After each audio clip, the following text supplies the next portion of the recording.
tous et à toutes. C'est un peu tard comme vidéo, mais j'avais envie de la faire. Bref, j'ai ressorti. Donc elle pèse un poids mort. Bon, ça va, j'arrive à la porter. C'est la Eugene, celle que j'avais, si vous me suivez sur ma chaîne, ou si vous l'avez déjà vue, j'avais dit que je la ramènerais jamais dans mes vidéos, mais en fait j'avais envie de vous la repartager, vous la remontrer, et vous faire voir un peu ce que j'ai fait dessus. Alors, plusieurs choses. J'avais beaucoup bricolé cette guitare. Déjà de base, quand je l'ai reçue, elle était en mauvais état. Mais tout a été plus ou moins bien refait, en le sens où elle est jouable. Donc il y a eu des petits problèmes de fret, donc j'ai dû polir les frettes, les remettre à niveau à peu près. J'ai dû mettre une cale ici, enfin j'ai fait plein de bricolage. Bref, vous voyez ça dans mes autres vidéos. Vous allez dans bricolage sur ma playlist. Et là vous allez retrouver des vidéos sur cette guitare. Donc c'est une Eugene.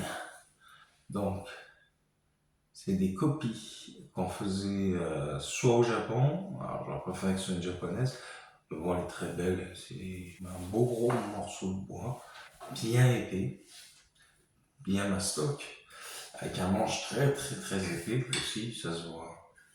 Et bref, c'était des copies qu'ils faisaient à l'époque, donc à l'époque tu avais le droit de faire des copies en fait, entre guillemets, parce qu'il n'y avait pas encore eu de procès tout ça, donc la tête, elle fait ressembler à une tête de Strat des années 60.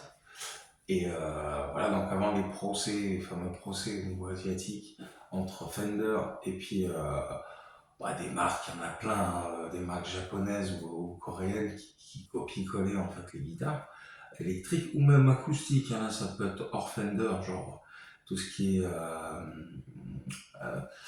Martin & Co, qui est remplacé par Suzuki & Co, enfin toutes sortes de bêtises comme ça où il y a Enco à la fin. Donc c'est de très bonnes guitares, surtout quand ça vient du Japon. Quand ça vient de Corée, on a des mauvaises surprises. Donc sur celle-là, je savais que la surprise était que tout était roulé à l'intérieur, tout était vraiment pas d'aplomb, quoi. Donc la guitare, je l'ai laissé un peu dans son jus, en sens où j'ai pas voulu trop en faire sur J'ai fait un nettoyage complet, hein. Donc, c'est juste ce que je voulais faire. Et après, elle sonne divinement bien. Même si, voilà, donc après avoir bien poli les frettes, donc j'ai toujours un problème sur la dernière frette que j'ai fait la connerie d'enlever. J'aurais dû la polir à fond et faire ça correctement. Je vais mettre en clair. Voilà.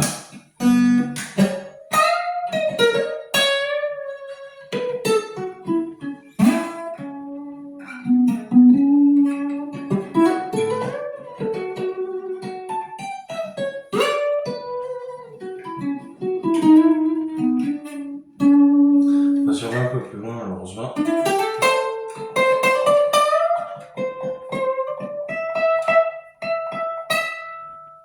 Ça sonne moyen à cause de la dernière frette. J'avais fait sauter, je l'ai remise, mais bon, c'est pas très grave.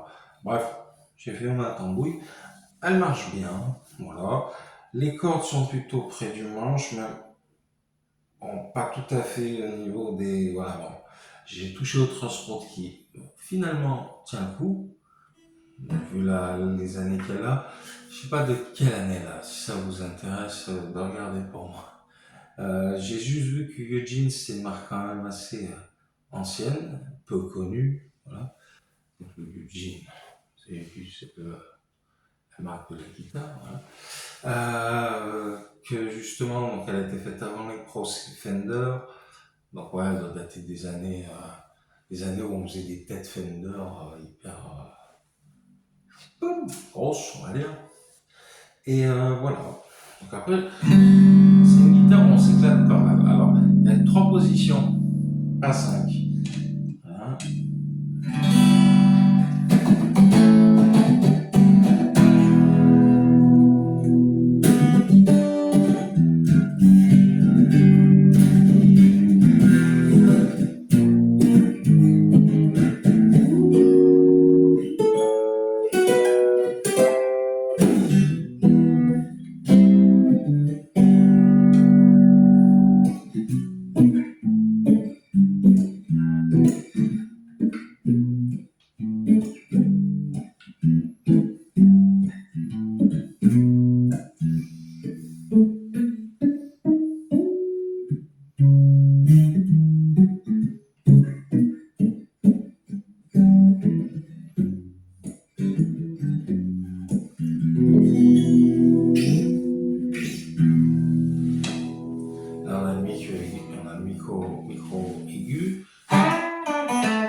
Le micro, vous avez écouté tout à l'heure avec l'effet Raoult de l'ampli.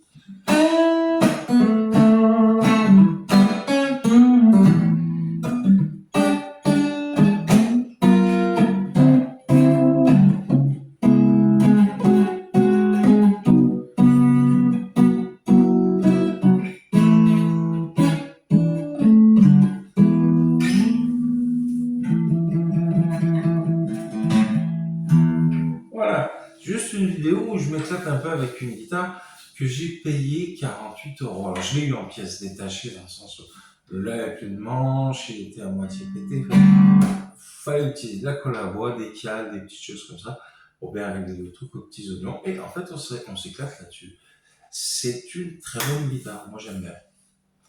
Voilà, il y a les 3 micros, voilà, qui nous permettent pas d'avoir des positions intermédiaires comme sur les 5 positions d'une strat normale. Enfin, normale, avant les strats, elles étaient que sur cette config-là, vous le savez pour que vous regardez, je pense. Pour ceux qui ne savent pas, il y avait que 3 positions. Micro-manche, micro du milieu, on va dire, voilà, et micro-neck, voilà. Le neck, c'est manche, bridge, au niveau des mécaniques, bon, on va dire c'est la fin de soirée, c'est un peu difficile à se rappeler de tout. Mais voilà, en gros, bonne guitare, pas chère, et vous pouvez vous éclater dessus. Voilà. Et c'était à peu près tout pour aujourd'hui. Mais ce que je vais faire bientôt, c'est que je vais vous montrer mes guitares, parce que j'en ai pas mal, j'ai une petite collection, j'en ai 15, j'en ai 15. Voilà. 15 guitares, chacune leur histoire. Il y en a une qui a une histoire plus intéressante que d'autres, il y en a qui sont moins intéressantes. Bon, bref, elles ont leur histoire. Il y a des trucs à raconter. Soit c'est mon histoire perso, soit c'est l'histoire qu'on m'a racontée sur chacune des guitares. Et il y a des trucs que je peux raconter là-dessus. Ça peut être intéressant, voilà. Alors, après, toutes ces guitares, bon, on dit souvent c'est pas la quantité qui fait la qualité. Eh bien, je dirais pas ça. Je dirais pas ça. Je vous dirais plutôt que si vous avez une guitare classique, acoustique, folk et une Fender Strat de base, mexicaine par exemple, là vous allez être content, c'est une bonne guitare, pas de souci. Mais après, bah oui. C'est bien de posséder plusieurs guitares que vous réglez vous-même par exemple. Moi, j'ai bossé sur plein de guitares qui étaient dans des états catastrophiques, mais vraiment, j'avais une guitare qui avait la tête cassée carrément, donc taille bond, je l'ai là. Hop là, c'est l'outil du charpentier, de tout ce que vous voulez, mais aussi du guitariste ou de voilà, taille bond, la colle à bois. Cette colle à bois, elle m'a servi énormément pour réparer des tas de guitares, entre autres pour cette guitare aussi, parce que vous verrez dans la vidéo si vous la verrez un jour ou si vous l'avez déjà vu, j'avais la vis qui avait été enlevée à la jonction neck pocket. Je crois que c'est celle-ci, j'avais changé, qui était complètement tordue et qui avait cassé, arraché une partie du trou de vis où on mettait justement l'emplacement pour justement bien serrer la guitare et avoir un manche qui tient, quoi. Et malheureusement, j'ai dû faire du taf là-dessus. Mais ça allait. Ça a mis du temps, et depuis j'ai déménagé, bon ça c'est perso, et après je me suis dit bon, je vais revoir mes guitares, je vais les régler, donc l'action, etc., la hauteur des cordes, est-ce que le manche a bougé, le coup de torse rôde ou pas. Et puis je suis retombé sur celle-là. Je m'étais dit, jamais je rejouerai celle-là, ou sinon tout seul, tranquille dans mon coin. Et je me dis, elle a vraiment un bon son, elle apporte un grain, quelque chose de puissant. Ça, c'est un ampli tout bidon, hein. Là, je sais plus combien je l'ai payé, 35 €, un truc comme ça. C'est le Crush 15, donc c'est 15 watts. Voilà, donc ça, bon, ça orange quand même, c'est un transistor, mais il restitue un son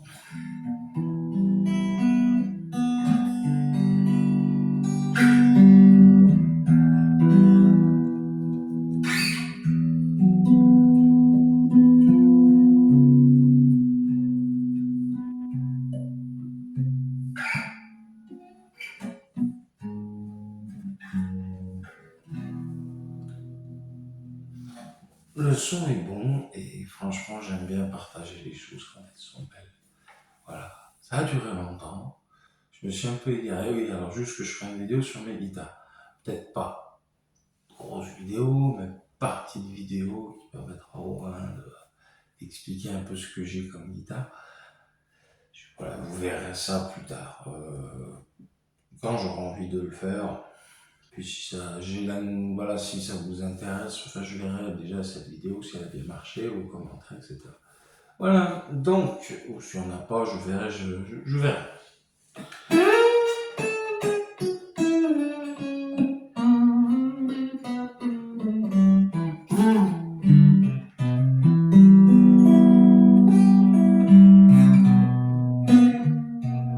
Je vous dis adieu, enfin adieu, ciao, portez soin de vous et portez-vous bien pour la suite et à bientôt. Allez, ciao, bye bye.